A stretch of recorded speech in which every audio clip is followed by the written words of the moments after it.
Hey everyone, welcome to the Neuro Spicy Mama, a cooking and product review channel. My name's Amanda. Today I'm going to do part of a new series where it's like back to basics or geared towards either new cooks or possibly autistic ADHD cooks that are a little overwhelmed when they are trying to read cookbooks and they do not understand the directions because there's so much information left out. If you are not autistic or ADHD, I hope you still stick around because I bet that you might know somebody in your life who is autistic or ADHD, and by watching my content, which is very similar to the content that I've been doing all along, you might kind of get some perspective into an autistic brain. So a couple of months ago, I got diagnosed and I've been going through the unmasking process. Basically, an undiagnosed autistic person spends their whole life masking as a survival mechanism to appear neurotypical. I was doing this. I had no idea I was doing this for 42 years of my life. And if you look back at old videos, I kind of have a different persona in a way. That's because I was masking. Did not know it. But I'm going to embrace who I am, and we're going to continue on. This channel is headed in exciting directions. And today, like I said, we're going to be making a basic meal. A lot of autistic people struggle with getting in healthy foods. So one of my first special interests as an undiagnosed autistic child was cooking. I used to devour cooking shows. So because of that, I actually really am good at cooking. So I would like to share that knowledge and try to translate some of the cooking terms and things like that into a way that autistic brains will understand. All right, so before we get started, I want to say one more thing. As you can see right behind me, my kitchen looks really clean. But if your kitchen looks like this, or maybe has even more clutter than this, don't worry, this is normal for somebody who struggles with executive functioning. I am also not perfect, but I do take the time when I do my YouTube videos, for the most part, to keep the clutter out of the background because visual stimulation for autistic brains causes more sensory overload. So I like to try to have my background as calm as possible. So even in videos from a year ago, everything off camera can always look like chaos, but behind me is usually really calm and collected. Also today, I am in my comfy PJs. Oh, I'm going to show you these PJs. These are my pug PJs. They are so cute because when you struggle with executive functioning, taking care of sensory issues by being in really comfortable clothing can really help you focus on new tasks. All right, let's go ahead and we're going to get started.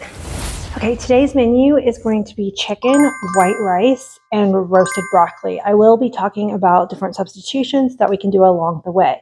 One of the most difficult things when you are trying to cook more than one food at a time is to plan when to cook that item.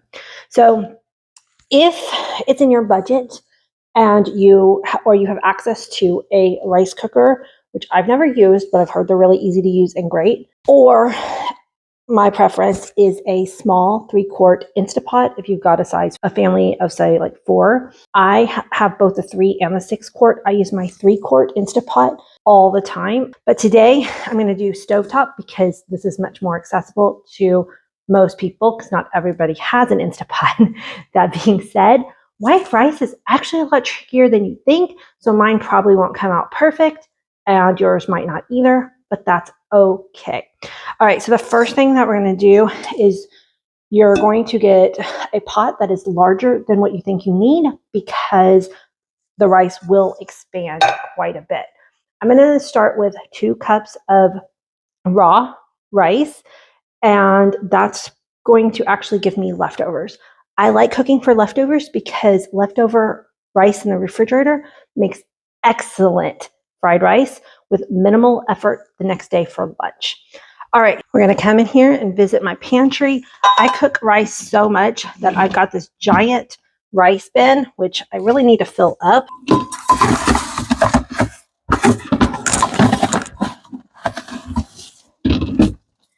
Now, you will find on my channel, I rarely ever measure. Rice is one area where you do want to measure.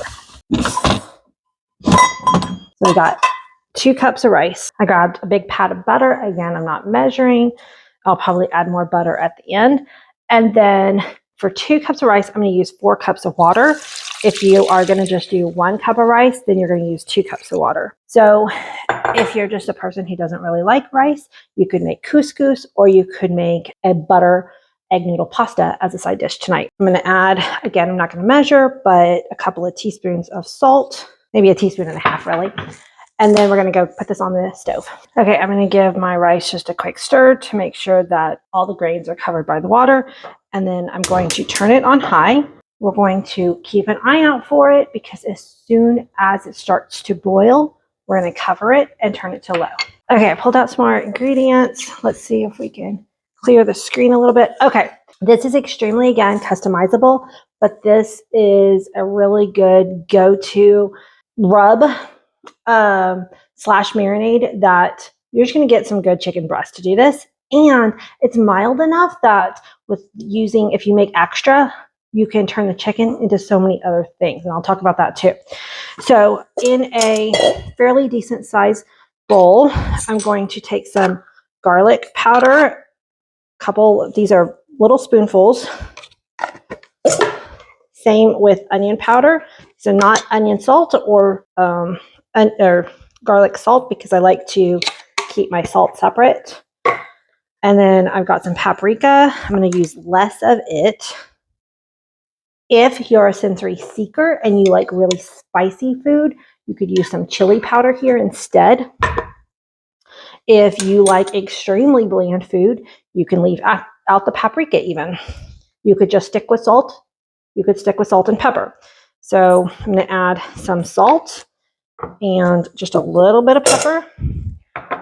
I'm a sensory seeker. I love flavors and textures of my food. Most of my family members really like really plain mellow foods. Now I'm going to add, I like to say, a couple cloves. Don't worry. Now here's the thing. If you're somebody who really needs measurements, that's totally fine, and I understand that. You can look up a cookbook.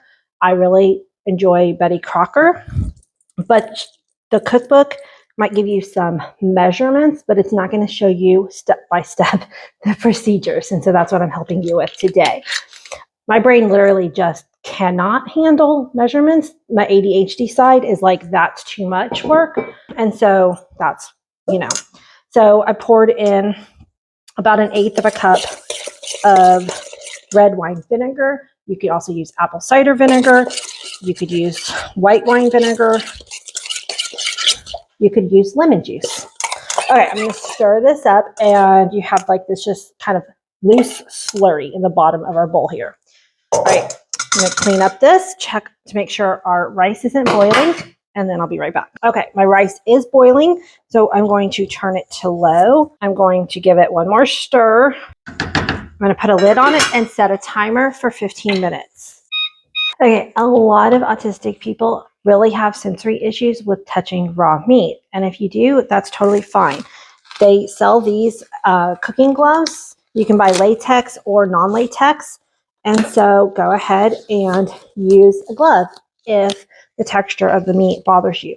I'm okay with it, I think just because I've been cooking for so long, but with chicken. But whenever I do ground beef, I pretty much always use gloves. Now, when I've done my videos before, my masking self didn't let me use the gloves, and I would suck it up, and it was really hard. I like to use gloves when I touch ground beef.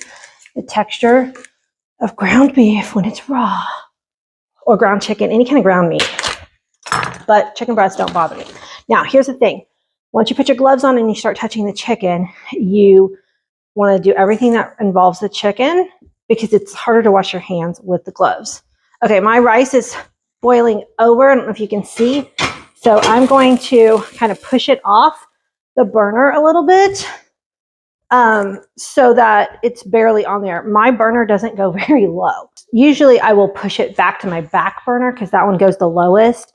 But I figured that was probably a common problem for people. So I wanted to show what would happen. And yep, sure enough, It did the thing. Okay, so tongs are always useful too. Okay, so let's talk chicken. Now, I know my skillet can hold about 4 fillets. You want to do as much chicken at a time as you think you have executive functioning points to sit there and cook. Because if you have some extra chicken, it makes really good leftovers. All right, we want to clean up the chicken a little bit. So like, see how this has this kind of gristly part right there? So I'm going to cut that off and just throw it down my sink. And then if it's got this, which on beef is called a silver skin. I don't know if it's called the same thing on a chicken. You can leave it on, but I usually just take my knife and cut it off. Not all chicken breasts have it. Sometimes it depends on how well they were cleaned at the processing plant. So I just cut off any bits that don't look appealing. And then what I'm going to do is, because if I have this whole chicken breast, it's going to take longer to cook because of how thick it is. And I want things to cook faster. So I'm going to put my hand flat on my chicken breast, and then I'm going to run my knife. Really, you should do this away from your stomach, but I've been doing it wrong for so many years that my muscle memory won't let me go away. But you really should start here and work your way out. We don't want to stab any bellies. Okay, so now I've got really thin fillets, and I'm just going to put it in my bowl with my marinade. So I'm going to show you this one on hyper speed.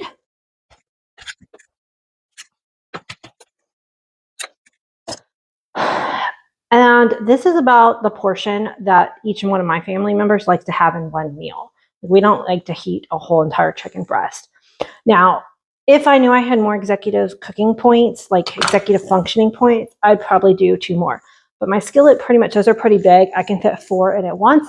I only want to do 1 batch. So I'm only going to prep up 4 chicken breasts tonight, and then I'm going to put the rest of these back in my refrigerator for another day. My rice is still over there bubbling away. Before I take off my gloves, though, I'm going to take this chicken breast and I'm going to massage it around in this slurry. Now, if you have time to do this half an hour to 4 hours in advance, even the night before, then you can marinate your chicken.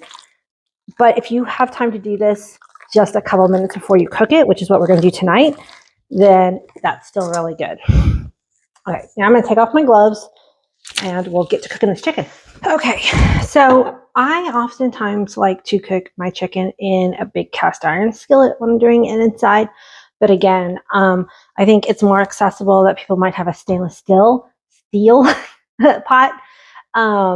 I think even more people have nonstick cookware. I personally don't own any nonstick cookware. So whatever you can do in this, you could definitely do in a nonstick skillet. So if you have a nonstick skillet, you're going to use maybe less oil, but otherwise everything should be the same. The cast iron skillet, I think it's the best sear, and I really like that kind of really dark, crusty sear on my chicken. But if you get your skillet really hot, then that will also kind of help.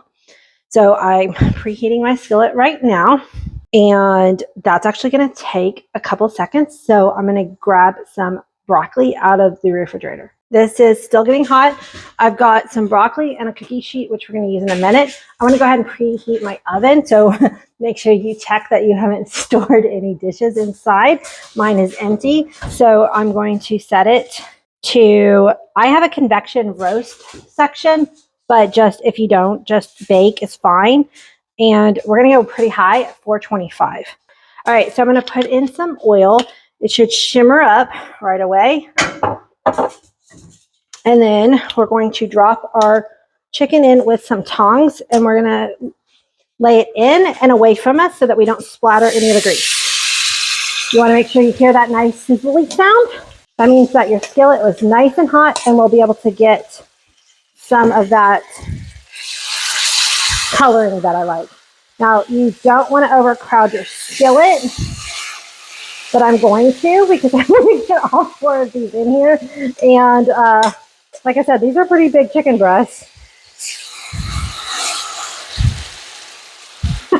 So ideally you want some space between each one, but we're cooking for real here, so it is what it is. Okay, so while our chicken is sizzling, we're gonna start our vegetable. So I just put down a piece of foil for easy cleanup. You don't have to use that. And then I'm gonna use some cooking spray. If you don't have cooking spray, you can just drizzle some down. The fastest way to prep your broccoli is with a pair of kitchen shears. And I just cut off the stalk. So I'm gonna go ahead and do that. So as you can see, I'm just cutting around. This piece of broccoli has got like a little rot or something, so I'm not going to use that piece. Okay, I'm going to take my cooking spray and spray it again. Okay, there's my timer. I'm going to peek at my rice. Let's peek at it together. Really, you don't want to lift the lid up on rice before it's done. Ooh, actually, that's looking pretty good. If you have a large fork, that actually is good for rice. It helps fluff it. So yeah, this actually came out really good. I can tell all the rice pieces are nice and fluffy. So I'm going to go ahead. It's still a little wet, so I'm just going to, it'll kind of keep steaming off with the lid off. I'm going to add some more butter in. Sorry, I'm my own camera person and all the things, so I'm doing everything at once. So I'm sorry, I have to pop out of frame. And then I usually like to salt again at the end a little bit. And it's almost time to flip our chicken too. Let's flip our chicken. Look at that. I'm going to go ahead and lower the temperature on the chicken. And we want to get this broccoli in the oven because ideally you want everything to cook at once. But again, while I'm doing a cooking video, sometimes that throws off my timing a little bit too. So I'm using salt, pepper, a little bit of that garlic powder, and a little bit of onion powder. And you can, again, use whatever variety of those that you want. If you don't like broccoli, some other good vegetables to roast would be carrots or asparagus. So I'm just kind of tossing it, and then we're going to pop it in the oven. For those of us with ADHD brains, you never put anything in the oven without setting a timer because we will forget. We absolutely do not think that you're going to remember that you put it in the oven. Even because you're actively cooking dinner, you will forget. So I'm going to set a timer for 8 minutes. If I can, oh wait, I pushed the wrong button. Okay, now let's talk another essential cooking tool that I really think that you should buy. You can buy really cheap instant read thermometer. This one has a dial, and this one is digital. This one's a little easier to read, but it takes a little bit longer to read. This one actually reads out faster. The chicken needs to get to 165 degrees. And when you do it, you want to come up at it at the thickest part. And you want to make sure that the thermometer isn't sticking out either end. I'm going to go ahead and raise up the temperature again because now that I'm watching my pot, so I'm on like almost high. So it's at 130 right now, so we still have a little bit time left. With this chicken, I'm pretty much just, it's so flavorful and it's going to be nice and moist because we're not going to overcook it because we're using a thermometer, that we pretty much just like to eat it plain with the white rice and the broccoli. Very simple, healthy meal. But like sometimes the kids will dip it in ketchup. Oftentimes we'll dip it in like a barbecue sauce, you know, that kind of thing. If you make extra chicken and extra rice, you can chop the chicken up really fine the next day and make the fried rice that I was talking about. If you make extra chicken, it also makes really good wraps. You could put one of these chicken breasts between 2 pieces of bread and make yourself a chicken sandwich. You could chop it up and have a chicken salad the next day. If you can, making extra chicken while you're doing this just sets you up for success for the rest of the week. Okay, my spicy friends. So you see right here we have some darkness on our skillet. I'm not worried about it. My chicken breasts aren't sticking. And don't worry, I'm not going to leave you hanging. I'm going to show you how we're going to clean this skillet so that you're not left with a dish that you don't want to come back to the next day. My voice won't always sound like this. I'm really trying to add a little bit of pep to my voice. I'm a little nervous about doing a rebrand on my channel. That's a big decision. Again, like I said before, I still want to do cooking content. I'm going to do the same kinds of things that I've done before, where it is this new series where it's back to basics, or also just like I'm going to show how you can take a dish and adapt it to different texture and sensory needs that your family might need. I want to do some more like the last video, which was the tuna, curry tuna lunch. Like I said, am a sensory seeker, so I often will make lunches that I know my family will not like. So these are also really good for people who are just cooking for one or two, because I usually make smaller portions when I cook lunches, and I get really creative with lunch. I'm just really passionate about cooking. I love it, and I want to make it more accessible. So please, if you have ideas, make sure you comment down below. Like if there's something that you've wanted to try to make before, but you've been too intimidated, let me know and I can break down the steps for you. Assuming it's something that I've done before. And if it hasn't, we can also learn together, because I have enough cooking background that I also like to try to cook new things and figure it out with you. And let's, fail together if we must. Okay, so as you can see, this skillet's getting pretty black. Like, literally, it's okay. It's not burnt, it's just really brown. And the chicken's not sticking. Oh, there's my timer for my broccoli. So while this is measuring, I'm going to check. And I'm just looking at my broccoli to see if the tops of each crown is kind of getting brown. They're not yet. So I'm going to go ahead and pick my oven up a bit, because I'm impatient that way. So we're just going to kick it all the way up to 475. It may not do anything, but it makes me happy. Also, I'm going to tell y'all this. This chicken cooks a lot faster in my cast iron skillet. Like I told you, I'm used to cooking it in my cast iron skillet. It would have been done by now. So if you can get a hold of a really good cast iron skillet, they are actually really easy to maintain. They're not scary, and they cook the food faster because they hold in the heat. And this is a really nice stainless steel, but I mean, there's nothing like a good cast iron skillet. So my timing's off a little bit tonight because I'm using a different skillet. I went ahead and put the lid back on my rice because I don't want it to get too cold. Now let it stop steaming. So that's kind of a tip. Like if things don't kind of time out right, make it do. Okay, I think we're almost done. I just keep checking on it. One thing about autistic people and their special interests help regulate their brain.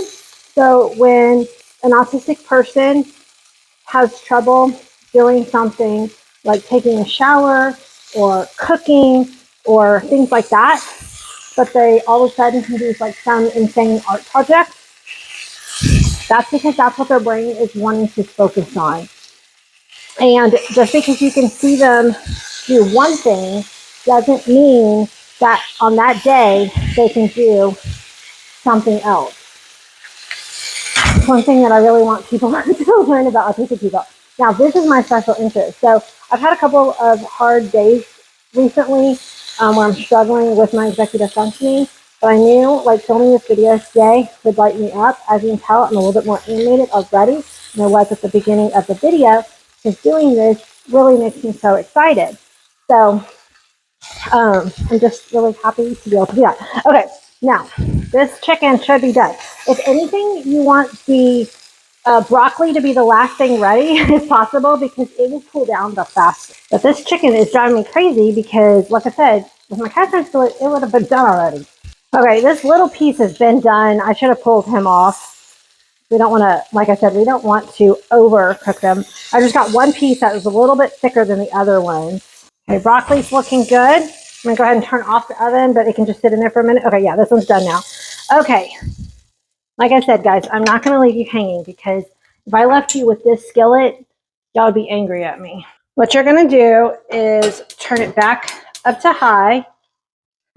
which sounds ridiculous. I promise this will work. And we're going to pour in about 1/4 of an inch of water. And then with a flat edge spatula, careful because you don't want to splash it everywhere. Do this before you call the family down to dinner. Do this before you do anything else because you want the skillet to still remain hot. Actually, let it cool down a little bit before I poured that water in. You're just kind of scraping it. Okay.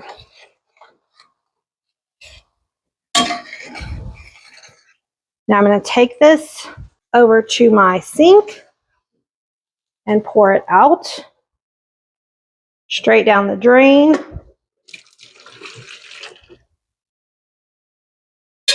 And you can see it's a lot better. There's a little bit around the edge, so if you miss some, you can always do a second little round. It'll be less dirty this time, so you can see. But if you let that cool on here, oh, you're going to have to soak the pan in soapy water if you were to let that cool. But now I can just clean this like really easy, okay? And then I can clean the rest of this up easier later. All right, let's plate it and, well, let's pull out our broccoli. ADHD brain. I told you I was going to forget about it because I didn't put another timer on. I said, don't do that. Don't do that. And I did it anyway. But look at that brown color we got. I've got some hot pads. All right, I'm going to plate. We're going to taste. All right, guys. So here we have it. A plate of just basic chicken broccoli and rice. But oh my gosh, seriously, this is what my family calls and asks me to make more than anything. I swear they love just this simple dinner. And I don't blame them because if you take simple foods and you just cook them easily with, simple preparation, the flavor is just there. It's just delicious. My chicken is nice and moist. And then let's test this rice because rice on the stove isn't my forte. I'm not going to lie about that.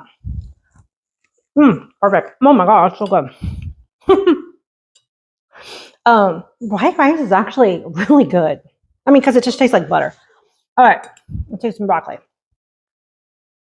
One of my favorite things about roasted broccoli is when you get it like brown there on the edges, for some reason, it tastes like popcorn to me. Anyway, I hope that you enjoyed this video. Please comment down below, like I said, if you have any other suggestions for me. I was, really nervous because I knew this was going to be a longer video. And everything about the algorithm says, keep it short, keep it short, keep it short. But guys, I feel a need for this kind of video where it breaks it down, takes it slow, shows you what you're doing. So if you appreciated that, make sure you give me a thumbs up, share it with friends. My pug is wanting his dinner. So I'm going to say goodbye. Thanks for watching and make sure you hit subscribe before you X out. Bye.